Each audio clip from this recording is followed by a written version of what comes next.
Hello HSC, আসসালামু আলাইকুম। কি অবস্থা তোমাদের পড়াশোনা? আশা করি ভালো। তবে এটাও জানি যে সামনে টেস্ট, সো ইংলিশটা অনেক বেশি টেন্সড। তবে ইংলিশ নিয়ে যার যতটা ভয় থাকুক, যে যতটা ইংলিশে উইক হও না কেন, আজকে ডেফিনেটলি ইংলিশের জন্য একটা সলিউশন দিব। তার জন্য ভিডিওটা পুরোটা দেখতে হবে। তাহলে চলো শুরু করা যাক। তো দেখো, ইংলিশে first of all first paper যেটা, সেটাতে রিটেনে মানে লিখিততে রিটেন সাইডে আমাদের মার্কস হচ্ছে 40 এবং সেকেন্ড পার্ট যেটা, সেটাতেও মার্কস হচ্ছে 40। সো ফার্স্ট পেপারে 40 মানে 40, সেকেন্ড পেপারে 40, দুটা মিলায় মোট মার্কস হচ্ছে 80 মার্কস। এবার দেখো 200 মার্কসের মধ্যে 80 মার্কস কিন্তু একটা দুটা মার্কস না, যথেষ্ট একটা marks. So first of all তুমি ইংলিশে যতটাই উইক হও না কেন, যদি ভালো করতে চাও টেস্টে, ফার্স্ট অফ অল তোমাকে রিটেন সাইডে গুরুত্ব দিতেই হবে। বিকজ রিটেন সাইডে 40, 80 মার্কস, ফার্স্ট পেপারে 40, সেকেন্ড পেপারে 40। নাও আসো ইংলিশ ফার্স্ট পেপারে। দেখো ফার্স্ট পেপারে এক দাগে যে প্যাসেজটা আছে তার থেকে দুইটা কোশ্চেন, একটা হচ্ছে মাল্টিপল চয়েস আর একটা হচ্ছে যে ওপেন এন্ডেড কোশ্চেন।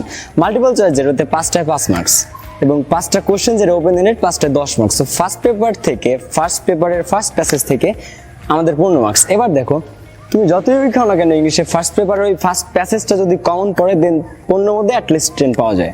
সো এটা অনেক ইজিয়ার। আর সেটা কমন পড়ানো কিভাবে কমন পড়বে সেটা আমি ডেফিনেটলি বলবো, বাট ভিডিওটা শেষ পর্যন্ত দেখো। সেকেন্ডলি দুই দাগে যেটা হচ্ছে ফ্লো চার্ট, একটু কয়েকটা নিয়ম আছে, জাস্ট সেটা ফলো করলে। আর ফ্লো চার্ট আমি এমন ভাবে শেখাবো তোমাদের একটা ক্লাসে, জাস্ট তোমরা আমাদের চ্যানেলটা একটু ভিজিট করো যারা ভিডিওটা দেখতেছো। ফ্লো চার্টের 10 এর মধ্যে 8 তোমাকে দিতেই হবে স্যারের, সে যেভাবেই হোক, সেই নিয়মটা আমি তোমাকে দেখাবো। তো ফ্লো চার্টে 10 এর মধ্যে 8, তো আমরা ফার্স্ট প্যাসেজে পাইলাম 15 এর মধ্যে 10 আর ফ্লো চার্টে 10 এর মধ্যে 8, আমাদের হলো কত? 18। নাও 3 দাগ সামারি।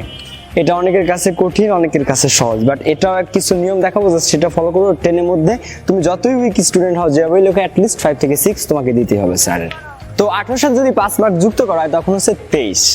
না আমাদের 5 মার্কস হচ্ছে 33। না চলো আমরা 4 দাগে যাই। 4 দাগে যেটা আছে সেটা হচ্ছে with close, close test with close. 5টা যেখানে 10টা শূন্যস্থান থাকে এবং মার্কস হচ্ছে 5 এবং 10টা শূন্যস্থানের জন্য 10টা ক্লু থাকে। তো এটা মোটামুটি অ্যান্সার করলে 5 এর মধ্যে 2-3 পাওয়া যায়, যদি ভোকাবুলারি সম্পর্কে তোমার একটা আইডিয়া থাকে। এরপরে 5 দাগে আসো। 5 দাগে যেটা, সেটা হচ্ছে একটা উইদাউট ক্লোজ, 10টা শূন্যস্থান, কোনো ক্লু থাকবে না, 10টায় 10 মার্কস। এবার দেখো এই ক্লোজ টেস্ট উইথ ক্লোজ আর উইদাউট ক্লোজ, এটা নর্মালি দেখো যারা নর্মাল স্টুডেন্ট তাদের জন্য এটা বেশ কঠিন হয়ে যায়। সো ফার্স্ট অফ অল আমি এখানে তোমাদের একটা জিনিস বলি, তো ইংলিশে তুমি উইক হলেও যে কাজটা করতে হবে উইথ ক্লোজ আর উইদাউট ক্লোজের ক্ষেত্রে, সেটা হচ্ছে বোর্ড কোশ্চেনগুলো তোমাকে দেখে যেতে হবে।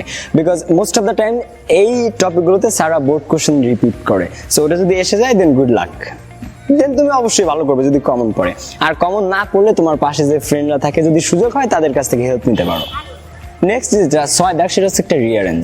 রিয়ারেঞ্জে 10 মার্কস।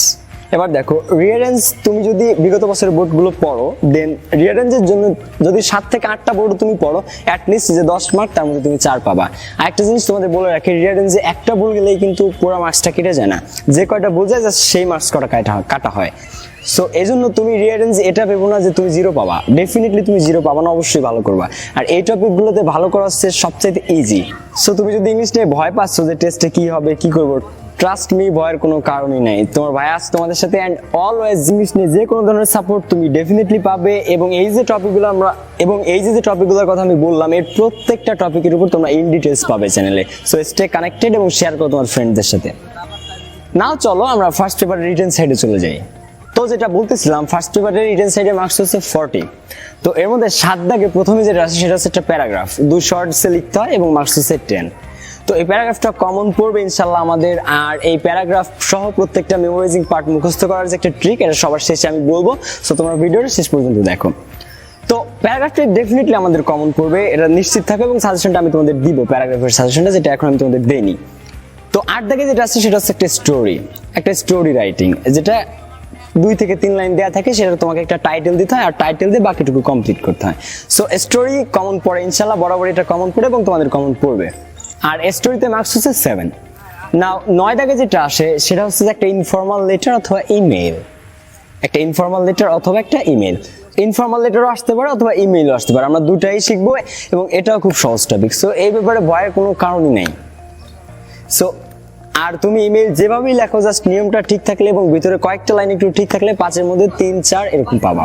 নাও 10 দাগ যেটা সবচাইতে ইজিয়েস্ট, একটা গ্রাফ চার্ট। একটা গ্রাফ বা চার্ট দেয়া থাকবে এই চারটা তোমাকে ডিসক্রাইব করতে হবে। আর এই যদি তুমি প্রপারলি ডিসক্রাইব করতে পারো 10-এর মধ্যে 7 থেকে 8 দেয়, এবং এটারও একটা নিয়ম শেখাবো, তোমরা ডেফিনেটলি 10-এর মধ্যে অ্যাটলিস্ট 7 পাবা। সো আমি আবারও বলতেছি, যারা ইংলিশে উইক, ইংলিশে ভয় পাচ্ছ, জাস্ট ভয় কোনো কারণই নেই, ডেফিনেটলি তুমি ভালো করবা, ডেফিনেটলি জাস্ট সাথেই থাকো। নাও দেখো এটার পরে যেটা থিম সাধারণত একটা কবিতা থাকে, এটা টেক্সট বুক থেকেও থাকতে পারে, টেক্সটের বাইরে থেকেও থাকতে পারে, এবং থিমের মার্কস হচ্ছে 8। এটা আমি কিছু থিম দিব, জাস্ট সেগুলো পড়ো, ডেফিনেটলি কমন পড়বে। আর স্টে টিউনড, তার জন্য আমাদের সাথেই থাকো, কানেক্টেড থাকো, আর তোমার ফ্রেন্ডদের সাথে ভিডিওটি শেয়ার করো। তো থিমের যে ব্যাপারটা, থিম লিখতে হবে 50 ওয়ার্ডসে আর 8 মার্কস। সো এটাতে তুমি ডেফিনেটলি ভালো করবা, এবং এর জন্য চমক আসতেছে সামনে এই জিনিসগুলো নিয়ে। আমি আবার বলতেছি, আমাদের চ্যানেলে নেক্সট জাস্ট একটা চমক থাকছে। সো তোমরা সবাই কানেক্টেড থাকো এবং ভিডিওসগুলো ফ্রেন্ডদের সাথে শেয়ার করো। আর থিম না শুধু, flow chart, summary, first passage, paragraph, graph chart, এই প্রত্যেকটা জিনিস আমাদের কমন পড়বে, প্রত্যেকটা জিনিস। এবং আমরা খুব কম পড়বো, 7টা 8টা অথবা 10টা, এর বেশি কোনো কিছু পড়বো না, এর মধ্যে থেকেই কমন পড়বে। তো ফার্স্ট পেপারের প্রিপারেশনটা এই পর্যন্তই, সবাই কানেক্টেড থাকো। আর যে চমকগুলো আসছে জাস্ট সেটার দিকে একটু খেয়াল রাখো, যে আমি চ্যানেলে কি পোস্ট করতেছি টেস্টের আগে, প্রত্যেকটা টপিক তোমরা দেখবা। আর কমেন্ট করো, তোমরা কমেন্ট খুবই কম করো দেখি, সবাই কমেন্ট করো, ভালো হোক মন্দ হোক, আমার যদি ইমপ্রুভ করা লাগে কোনো সাইডটাতে সেটাও বলতে পারো, আবার ভালো লাগে প্রশংসাও করতে পারো। আর শেয়ার তো ডেফিনেটলি করবা ফ্রেন্ডদের সাথে। বাট একটা জিনিস আমি রিকোয়েস্ট করি, তোমরা কমেন্ট করো, আমাকে জানাও, আর কমেন্ট করলে জিনিসটা আমাকে ইন্সপায়ার করে। আর যারা এখনো চ্যানেলটা সাবস্ক্রাইব করো না, please subscribe the channel and press the bell icon. সাথেই থাকো, আমরা সবাই ভালো করব ইনশাআল্লাহ টেস্টে। আজকের মতো এই পর্যন্তই, দেখা হচ্ছে সেকেন্ড পেপারের ব্লগটাতে। সি ইউ, আল্লাহ হাফেজ, আসসালামু আলাইকুম।